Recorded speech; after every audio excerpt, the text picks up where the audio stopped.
por exemplo, eu poderia claramente vir aqui dar uma de que eu sou carinha, porque eu, diferente da maior parte, não todas, das pessoas que fazem sucesso na internet, tá? Eu vim de uma família onde eu estudei em escola pública a minha vida toda, eu saí de casa com 14 anos de idade, eu banco o meu próprio sustento desde os meus 18, 19, tá? Minha mãe, meus pais nunca precisaram mandar mais um único centavo para mim, mas eu tenho consciência de que eu tenho uma origem de classe média e que eu tive condições melhores do que a maioria da população. Sabe quando que eu me dei conta disso? É uma coisa até da minha infância. Quando na escola pública você tem a merenda, né? Uhum. Da escola. Quando eu me dei conta de que eu era... Você não pegava a fila duas vezes igual eu. Não só da fila duas vezes. A merenda que eu mais gostava era da sexta-feira, que era leite com bolacha. Enquanto os outros dias, que era macarrão, essas coisas, eu nem comia. Porque eu tomava meu café da manhã em casa e eu ia almoçar em casa. Por que eu vou comer uma macarronada às 9h30 da manhã? Uhum. E eu via que 80% da escola não só comia, como eles ficavam tristes quando era leite com bolacha, porque era a macarronada de merenda que matava a fome deles. Era mais fraco, né? Você tá entendendo? O cara comia lá um leitinho com bolacha, aquilo ali para ele não foi nada. Ele podia repetir 2 vezes a merenda quando era macarronada, por exemplo. Aquilo ali era o almoço que ele não ia ter em casa. Tá entendendo? Eu, com macarronada, eu nem ia na fila. Eu tenho uma comida muito melhor quando eu chegasse na minha casa na hora do almoço. Você tá entendendo? Nem fila eu pegava. É óbvio, é fácil você virar... você ter uma família organizada se você tem um emprego estável, se você tem um salário bom. E veja, não é condição normal. A minha família, que não é uma família de origem rica, mas, por exemplo, meu avô, minha avó, de parte materna, eram proprietários de terra. Eram proprietários grande proprietário de terra, não. Mas eram proprietários de terra que eles plantavam ali com algumas pessoas que moravam de caseiro na propriedade, um grupo que era contratado na época da colheita, alimentava a família durante o ano inteiro. Na região onde eles moravam, eles eram respeitados, que é de um distrito lá em Turmalina, né? E então foi essa condição que era melhor, por exemplo, da minha mãe, que permitiu meu avô olhasse para aquilo ali e falasse: caramba, para manter essa condição social, minha mãe, irmãs vieram para Belo Horizonte trabalhar como empregada doméstica para se formar como no magistério para voltar para Turmalina e dar aula. Mas ela tinha uma condição que permitia ela fazer isso. O cara que trabalhava na roça do meu avô não ia ter nem como passar pela cabeça dele uma possibilidade dessa. Eles estavam lutando ali pelo pão de cada dia, pela sobrevivência, para saber se ia ter o que comer no dia seguinte. Lá na casa do meu avô, da minha mãe, não tinha essa preocupação. Eles tinham o que comer garantido. Eles podiam pensar no futuro. Então, essa informação que dá o Arthur Duval, desculpa, é óbvio que a família organizada, as pessoas vão se dar melhor do que as famílias organizadas. A questão é por que tem famílias organizadas e desorganizadas. Ele atribui tudo à questão individual. Aí é muito fácil você ter suas condições materiais garantidas e ter uma família organizada. Agora eu quero ver você tendo que lutar pelo pão de cada dia a cada dia. Você tendo que, queira ou não, se meter em alguns tipos de trambique para ganhar a sua sobrevivência, em algum nível, em algum grau.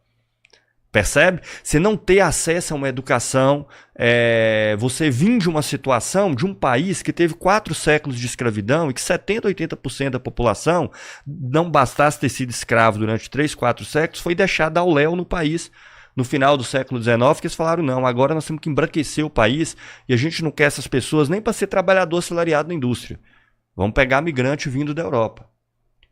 E como é que eles vão sobreviver? Se vira aí. Você é livre agora. Você é livre agora para se fuder. Né? Você não tem terra. O que você vai poder fazer? Ocupar um pedacinho do morro lá no Rio de Janeiro, né? Construir um barraco e ir para a rua. Você imagina, aí você fala assim: você não construiu uma família estruturada? De que porra que você está falando? Você está entendendo? Então, assim, essa aqui é a questão, gente. As decisões, nós temos responsabilidade sobre nossas decisões? Claro que temos. Agora, nós temos que analisar as decisões que as pessoas tomam à luz das condições que elas tiveram para tomar aquela decisão. Tá entendendo? Eu pude sair para estudar porque eu tinha uma família que me dava aval para aquilo. que me estimulou para isso, senão não teria nem como pensar isso.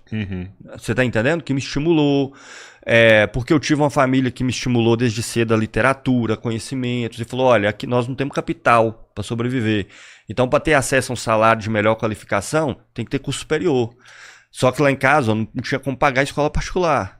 E a gente tem que levar em consideração as experiências da sua mãe também, as experiências do seu pai. A experiência da minha mãe, do meu pai. São fundamentais para sua criação também. Claro. Né, e qual que é a origem da minha mãe? Se você for buscar, é portuguesa. Tá entendendo? Por que meu avô era um pequeno proprietário? Meu avô era um pequeno proprietário, quando a gente vai olhar na descendência, é porque é origem de colonos da terra, que vem né? de Portugal. Não foi dado direito ao negro, que constituiu originariamente a maior parte da população brasileira, nem de ser colono da terra. Você não podia. Sim. Não podia ter terra, né? Não podia ter terra. Era proibido. Era Proibido. Definitivamente proibido. Você está entendendo o que eu estou dizendo? Então você tem que levar em consideração todas essas coisas. É muito fácil você falar assim, você bota a culpa no indivíduo, o indivíduo vai ter que ter sua parcela de culpa. Claro que sim. Ele é responsável pelas suas ações. Claro.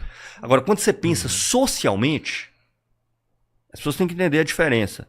Você tem que entender que condições são essas que fazem com que tanto indivíduos vá para um determinado caminho, gente.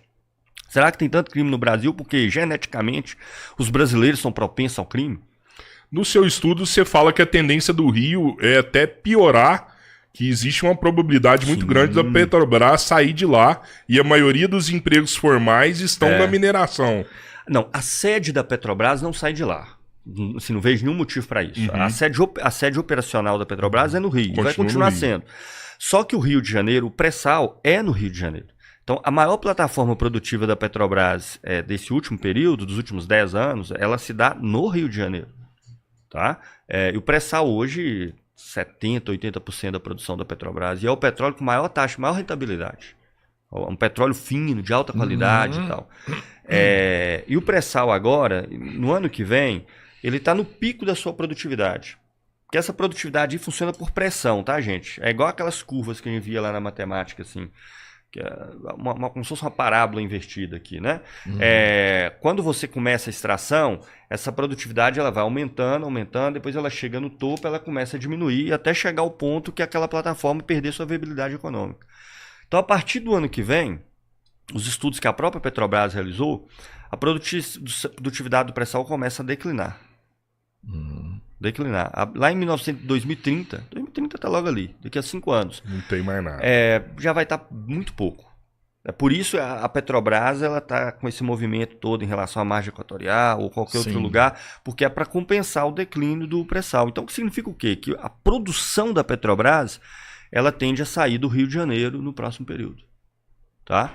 Vai continuar a sede operacional lá, que claro, a sede operacional gira muita grana na Petrobras, né? Onde os técnicos mais especializados, essas coisas todas tendem a continuar no Rio de Janeiro. Mas o grosso da produção que hoje está no Rio de Janeiro sai de lá. Isso ainda tem outro impacto, que é os royalties. Os royalties são pagos onde é explorado. Pensando nisso, para o pessoal lá do Amazonas, vai ser bom pra caramba, porque lá é um estado pobre, com pouca fonte de renda, pouquíssima geração de emprego de qualidade. Vai ser importante. Macapá, né? Mas Macapá é o ponto específico, né? Onde realmente vai estar. Mas eu falo assim, em todo o entorno, porque o royalties não vai só para a cidade, não é? Ele é dividido uma parte para o município, mas atinge o estado, né? Também, não é? Sim, é claro que vai ser afetado, né? Vai receber recursos disso aí. Não é nenhuma montanha de dinheiro, tá? Como as pessoas acham, tá? Porque veja, a margem equatorial, segundo as estimativas, essa coisa você só sabe mesmo quando começa a exploração, tá? Depois que... As pesquisas já dão uma indicação, tá? As pesquisas hoje evoluíram muito, não é um tiro no escuro. Na época do Eike lá, não. Não, eles já sabem que tem, né? E tem uma ideia, pode ser maior, pode ser menor do que... a margem equatorial é uma reserva maior do que a do pré-sal, mas ela não é uma produtividade tão grande como a do pré-sal. Primeiro ponto. Tá? Ou seja, o custo do petróleo é mais caro. Tá. O resumo da produtividade é essa. Entendi. O custo do petróleo do pré-sal é dos mais baratos do mundo. Ele só perde para a Arábia Saudita, Rússia, das empresas de capital aberto. Tá? O custo da produtividade pré-sal é absurdamente maior do que de todas as empresas americanas, inglesas, francesas, aí, Chevron, Total, que eles exploram pelo mundo afora aí. O da margem equatorial, o custo é muito mais elevado. Então, o royalty, ele tende a ser menor, tá? Ele tende a ser bem menor. E, além disso, a gente nunca sabe do futuro, mas o preço do petróleo não tende a ficar nas alturas como teve no passado também. Mas, claro, que uma vez sendo explorado, vai gerar receita para a região. Né? Agora, se esse recurso não for aplicado estruturalmente, o Rio de Janeiro desenvolveu o quê? É verdade. Petrobras sai de lá com a grande cidade mais desindustrializada do Brasil. O que produz no Rio de Janeiro? Nada, gente. Não tem milagre. Se vocês quiserem entender porque a Argentina está como está, por exemplo, o pessoal assim, você achou que o Milei ia dar certo? Não, eu tinha certeza que qualquer um daria errado. Porque a Argentina é o Brasil acelerado. Uhum. A Argentina é um país num grau de desindustrialização muito mais avançado do que o Brasil. Né? Você vai à zona metropolitana de São Paulo, é um centro industrial. A zona metropolitana de Belo Horizonte é um centro industrial. Curitiba, a mesma coisa. Isso é uma regra no Brasil. Normalmente você pega as grandes cidades, a zona metropolitana são polos industriais. Mas a zona metropolitana de Buenos Aires é um ex-polo industrial. Região de Albejaneda, aquela região ali onde tem o Independente Racing, aquilo ali tudo eram polos industriais do passado, não tem mais nada. Cara, mas os nossos vizinhos aqui, o Uruguai e o Paraguai, têm se industrializado ou não? Não. Eles têm atraído algumas indústrias, hein? São países muito pequenos, né, Robertinho? Se você pegar, por exemplo, o Uruguai é menor do que Belo Horizonte, tem uma população menor que Belo Horizonte. O Uruguai é maior, né? Assim, a população. A população do Uruguai ela é menor do que a população de Belo Horizonte. Não é nem da zona metropolitana de Belo Horizonte, mesmo. É 2,5 milhões no Uruguai. O Horizonte tem 3 milhões de habitantes. Esses países, por exemplo, oscilação de preço de carne, o Uruguai ali é um pampa, o país inteiro, com alta produtividade de carne, essa coisa toda. Esses países estão sujeitos a oscilações mais locais ou medidas mais específicas podem produzir certas melhorias. Paraguai, que também é um país muito pequeno, você vê, o Paraguai é um país tão fraco, na verdade, uma das principais fontes de renda do Paraguai é a energia que o Brasil compra. Porque Itaipu é dividido entre Brasil e Paraguai, que está na fronteira ali. O Paraguai não consegue usar toda a energia de Itaipu, só aí já mostra o quanto a produção de riqueza no país é débil. Itaipu hoje é uma fração desse tamanhozinho da energia que é usada no Brasil. É uma das maiores usinas, mas tem várias outras tamanho de Itaipu e uma penca de outras de patamar um pouco inferior. Itaipu hoje eu não sei, duvido que Itaipu seja 5% da energia que o Brasil utiliza, menos do que isso. E é o que dá grana pro Paraguai que não usa tudo e vende. O Brasil tem que comprar Paraguai Itaipu atende o Paraguai inteiro e ainda sobra uma quantidade grande de energia que o Brasil compra e que é uma das principais fontes de Paraguai. Agora, por que parece que o Uruguai está melhorando, o Paraguai está melhorando? Porque a gente tem uma visão relativa das coisas. Se você pegar a Bolívia, que é um dos países mais pobres da América Latina, América do Sul, ora, se a situação da Bolívia melhorar, de todo mundo melhorar em 50% nos próximos 3, 4 anos, ela ainda vai ser muito inferior à brasileira. Mas a percepção da população que está lá na Bolívia, porque você sempre se referencia no que era o patamar de vida anterior. Tá entendendo? Então, claro, se o capitalismo, a situação de todo mundo piorasse em todos os lugares, a todo momento, em toda situação, o mundo o capitalista tinha implodido há muito tempo, nem que fosse para o pior. Não, o capitalismo ele provê ciclos de acumulação que beneficia certas regiões do mundo. Agora, para o Brasil, isso tudo é muito pouco. Uma commodity pode gerar uma melhoria significativa para um país pequeno, para Guiana. Guiana descobriu petróleo. Guiana é menor que o Espírito Santo. População menor que o Espírito Santo. Você imagina a margem equatorial só para o Espírito Santo. Opa! Você tá entendendo? A Guiana é isso. Desenvolve pra caramba, né? Mas você vai olhar lá dentro da Guiana, se assim, agora, vai sobrar resquícios pro conjunto da população? Vai. Mas vai lá na Guiana ver se a situação social da Guiana é uma maravilha. É das piores da América. Se aumenta talvez o PIB interno ali, mas quem tá ficando com essa parte do PIB, né, velho? Exato. E vai melhorar umas migalhas pro restante da população. Agora, estruturalmente, o que vai ficar? Vamos ver. Agora, isso aí faz uma mudança drástica na Guiana. Pro Brasil, o impacto é muito menor. Ô, Machado, faltam 10 meses para as eleições, né? E eu gostaria de fazer uma análise com você do que pode acontecer no ano que vem, na sua perspectiva, né? Eu acabei de... Você vê, o Lula, com certeza, ele vai participar das eleições, né? O Lula é fortíssimo candidato a presidente. Quem que vai concorrer com Lula? Será que realmente o Tarcísio sai do estado de São Paulo? Ele é um possível candidato a presidente? Eu recebi informações aqui que talvez o Haddad saia do Ministério aí da Economia, né? Já me falaram até um nome possível para substituir ele. André Roncaglia vai substituir Haddad.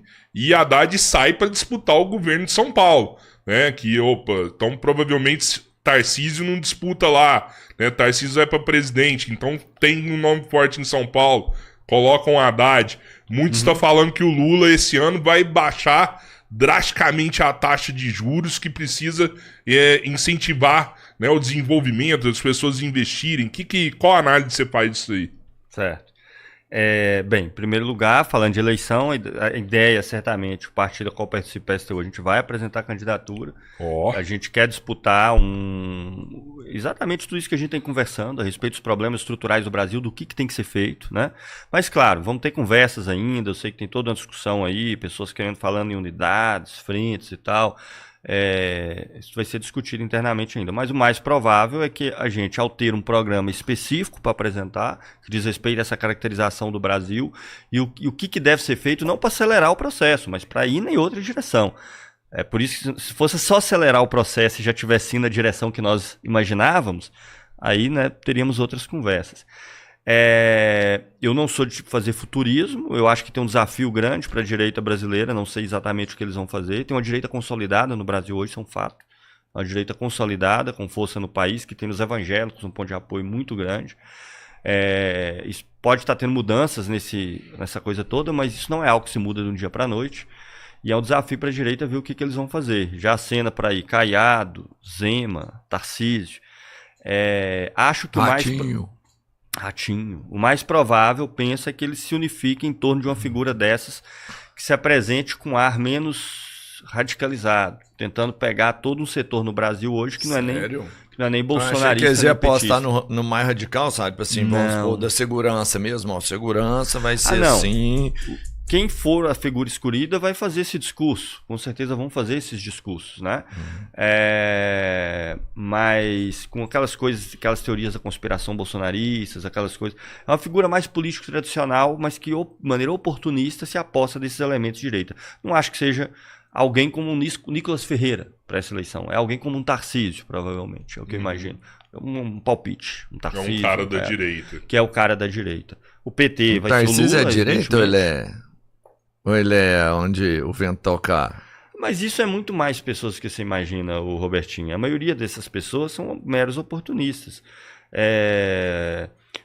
Vou dar um exemplo para você, né? Pega aqui aquele carinha que virou vereador de São Paulo que eu debati lá, Pavanato. Vê o que ele falava um ano antes. Ele era um cara que Superman, que pousava de liberal. Nem religião gosta. Liberal, a lá MBL. MBL era liberal pra caramba, os caras agora veio, falou, pô, essa coisa dos evangélicos aí, pô, cara, isso aí tá dando muito voto, né? Eu apareci aqui, ficar fazendo aquelas dramatizaçõezinhas em relação ao aborto. Por isso que eu tive aquela reação com relação ao Murilo ontem, entendeu? Não tem que essas dramatizaçõezinhas. Não, mas no caso do Murilo é verdade, mano. Ele acredita mexe mesmo. Pessoal pra eu acho que ele acredita. É diferente do político que tá lá. É diferente do político. Aí você vê o político só pra sinalizar a virtude, né? Mudam o discurso, aí de repente aparece um Superman da vida. Não, eu não ligava pra religião, não, mas agora eu estou frequentando a igreja, minha vida está se transformando. Cara, você vê a falta de sinceridade no rosto da pessoa. Você vê em todos. Como você tá falando de um lado, mas do outro lado tem toda a campanha. Você vê o cara lá na igreja, de joelho. Sim. Você vê nos grandes líderes, que estão lá dentro das casas já, eles fazem isso. Sim, então isso existe, sem dúvida. Mas não chego a cravar, tá? Direita versus Lula, não chego não, porque eu acho... não chego a cravar quem ganha, tá? Enquanto palpite, quem é favorito, quem não é. Não cravo ninguém, não. Não cravo ninguém, não. Porque eu acho que depende muito do que acontecer no Brasil de agora pra frente. De agora pra frente. Muito. Eu, por exemplo... Inclusive as políticas que o Lula vai fazer esse ano? O que ocorrer no Brasil em função da conjuntura internacional que não está sob o controle dele. Que o Brasil não fez nada para que estivesse sob seu controle. Então, por exemplo, vai dar para baixar a taxa de juros? Não sei se vai dar para baixar a taxa de juros. As pessoas acham que o governo define a taxa de juros. Não é. É um mercado que tensiona a taxa de juros a estar alta ou a estar baixa. Depende... mas o governo ele tem uma parcela ali que ele pode negociar com o mercado e falar, ó, vamos baixar aqui esse ano aqui, eu ganho, o ano que vem eu negocio, eu trago isso e isso para você. Não? Mas o mercado é incontrolável, Rodrigão. O mercado é incontrolável. Quando eu digo mercado, não é o que as pessoas do mercado querem. Não existe a pessoa que pode conversar. Não existe a pessoa que se pode conversar. É uma decisão do capital. É o capital é a metafísica do capital, si como eu chamo no meu livro. Tá entendendo? Essa coisa assim, vamos ver como está a saúde do mercado. Ou seja, são coisas incontroláveis. É um mundo feito por nós, mas que nós não controlamos. É isso. Então, o que significa isso na prática? Tal como está a reprodução da economia que nós não controlamos. Se eu baixar a taxa de juros, a inflação dispara, avalio que não. Vamos abaixar para ver. Tá entendendo? São ações que envolvem a capacidade de expansão ou não do capitalismo brasileiro no seu conjunto e que nenhum agente individual do mercado tem um controle sobre isso e nem o Lula. Tá entendendo? E o cara do Banco Central, ele só fica analisando os dados e fala: o que todo esse conjunto está me sinalizando é isso, vamos para cá. Tá entendendo? Tanto que o PSD passou 2 anos fazendo agitação contra o cara do Banco Central. Porque era o cara escolhido pelo Bolsonaro. Aí trocou. Aí, agora é o cara escolhido pelo Lula, que inclusive vai ficar em 2 anos no governo posterior, seja ele quem for. Mudou a taxa de juros no Brasil significativamente? Não. Nada. Não. Quem controlava a taxa de juros é o cara do Banco Central? Não. Mas tinha uma desculpinha ali, né? Era legal fazer Antes isso. tinha né? desculpa, porque agora eu posso jogar fodeu. toda a culpa no cara que o Bolsonaro colocou. Cara, E você pode aí olhar, ó. Inclusive, boa parte desses youtubers aí, eu teria que pegar de novo para refrescar minha memória, mas eu lembro vários deles que se diziam oposição a Lula, mas que ficava assim, passando panos quentes e botando a culpa no cara do Banco Central. E agora, que o cara do Banco Central que tá lá foi o que o Lula escolheu. Agora ninguém fala mais disso. Então, aquela esquerda que botava a culpa no Banco Central para poupar o Lula, agora não fala mais do Banco Central, porque tá lá o cara que o PT colocou e a política de juros é a mesma. Por quê? Porque nenhum governo controla a taxa de juros se você deixar o mercado trabalhar. Para você ter gerência sobre isso, você tem que controlar o sistema financeiro, as empresas estratégicas que estão dentro. Ainda assim, se você está fazendo a coisa circular pelo mercado, você ainda não tem um controle pleno sobre isso não. Tá? Mas nenhum governo controla o mercado. Ele é controlado. Né? É porque, assim, em 2022, o Bolsonaro ele tomou algumas medidas aí. Drásticas. Né? O cara gastou muita grana na tentativa de se eleger. Dobrou o Bolsa Família. Né? O Lula ele fez promessas de campanha e nenhuma das promessas foram cumpridas. Né? A população sente aí, a população vê. Né? Que nada que o Lula prometeu foi feito.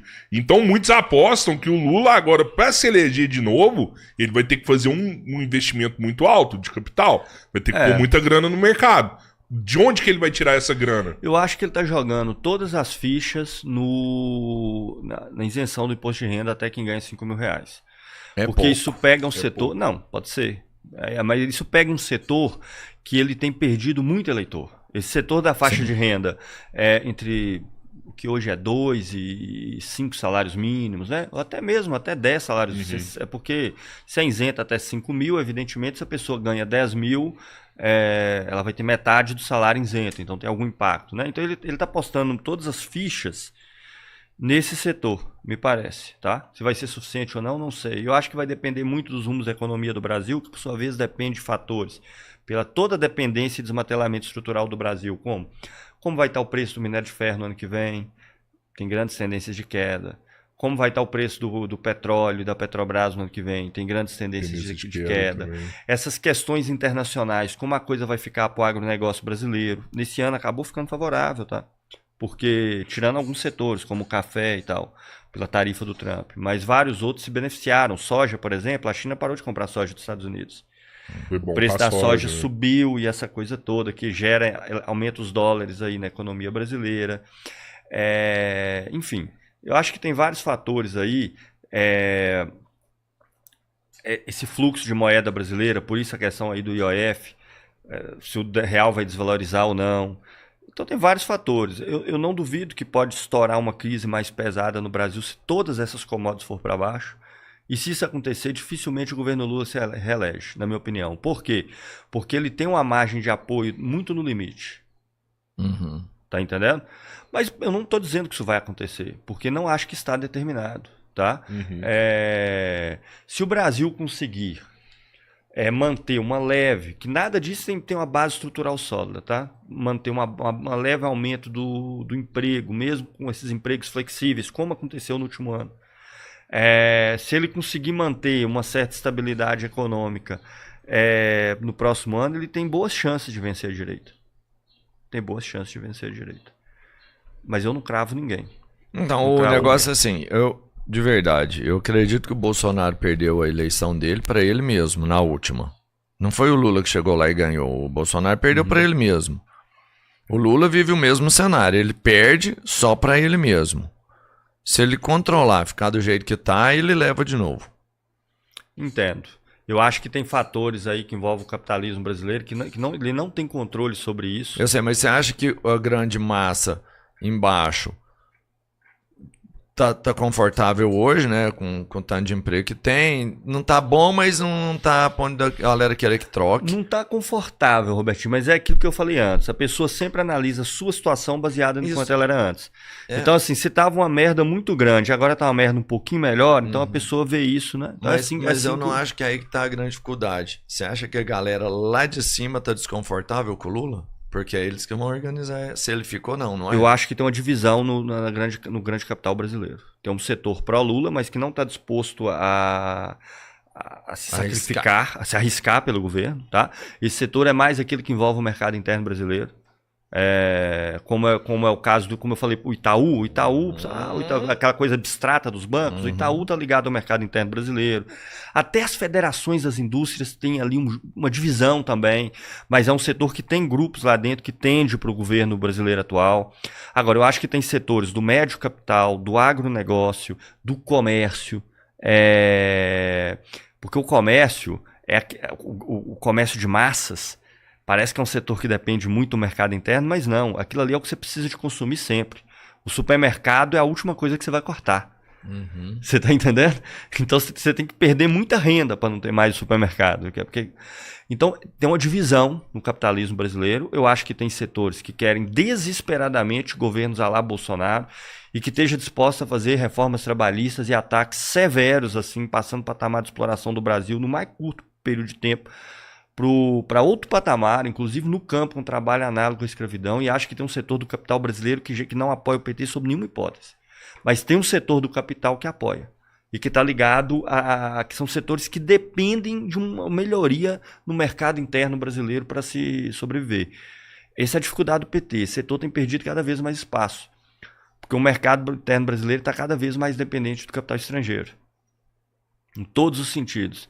Porque entra na cesta desse mercado interno, falei, empresas que nem precisam vir para o Brasil, tá? E setores nacionais que estão nessa cadeia estão vendendo para empresas estrangeiras. Se você pegar o caso ali daquela menina, Elise Matsunaga, eram os donos de qual empresa? Da IOC. Da IOC. O que eles fizeram com a IOC? Venderam, só para dar um exemplo. Tá? E venderam para capital brasileiro? Não foi. Tá? Só para dar um exemplo. Aí se o capitalista, aí o que vira o cara da IOC? Se o cara é da IOC antes, peguei um exemplo aqui para materializar na cabeça das pessoas. Por que essa turma tende ao bolsonarismo? Se o cara é da IOC antes, enquanto um capitalista da IOC, ele dependia do mercado interno brasileiro. Se o mercado interno brasileiro contrai, a tendência do produto dele é ter uma retração. Ele está de olho nessas questões, ele vira um especialista nessas questões. Agora ele é um cara que tem 2 bilhões ou 3 bilhões em renda para poder investir. Para ele é mais importante agora ajuste fiscal, corte drástico dos gastos públicos, garantia de pagamento dos juros da dívida que está na base de toda a hierarquia financeira. O cara da IOC, que antes estava preocupado com o mercado interno, agora ele está preocupado com Foda-se o mercado interno. Agora eu tenho 2 bilhões e eu tenho que garantir uma renda aqui e eu não garanto essa renda investindo produtivamente no Brasil mais.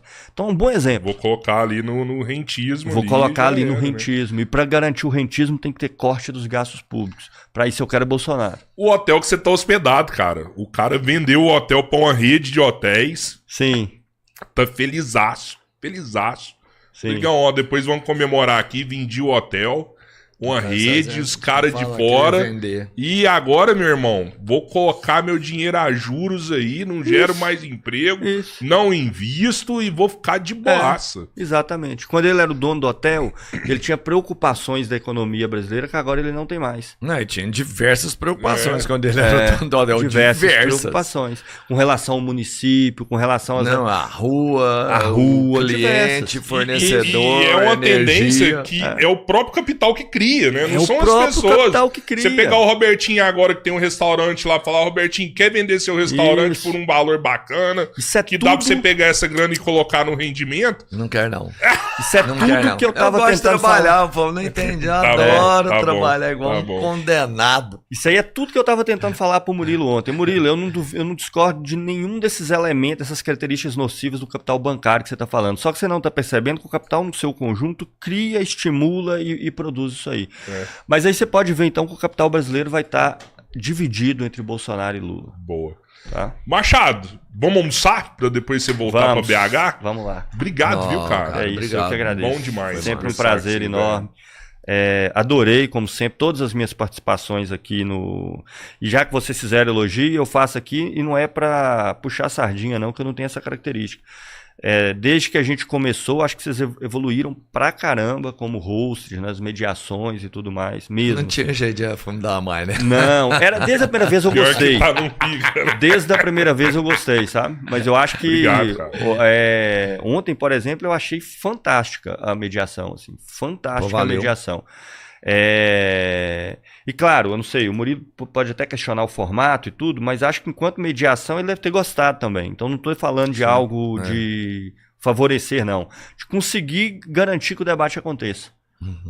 E para conseguir garantir que o debate aconteça, você tem que entender o que está acontecendo no debate. Sim.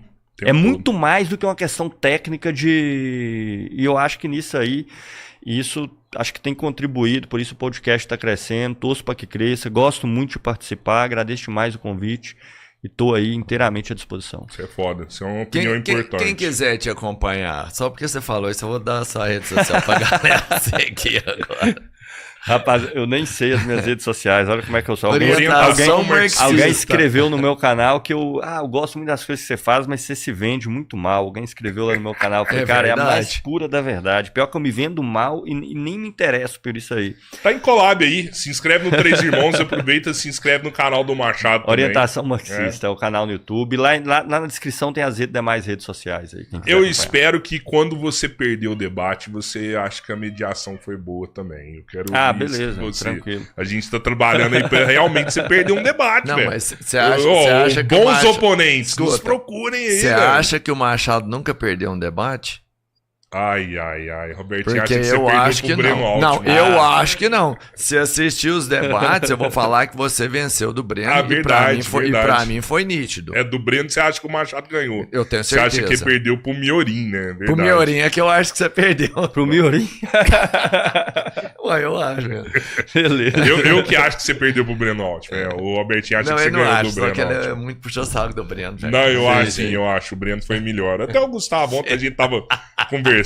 O Gustavo falou que poderia ter ido melhor. Eu poderia ter ido melhor nesse debate. Poderia ter ido melhor. Não significa que eu acho que ele foi melhor em termos do conteúdo, mas eu... Não, aquele debate foi foda mesmo.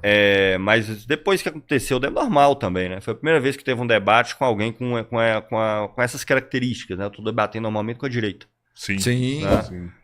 Eu teria traçado uma estratégia diferente. Não é que eu acho que eu fui pior do que ele, mas eu teria traçado uma estratégia diferente para aquele debate. Quero debater de novo com você, viu? Mandou mensagem, falou, então, quero debater China com o Machado. Você tá pronto pra estratégia? Totalmente pronto. É só não marcar nega debate. Não nega, o Machado é foda.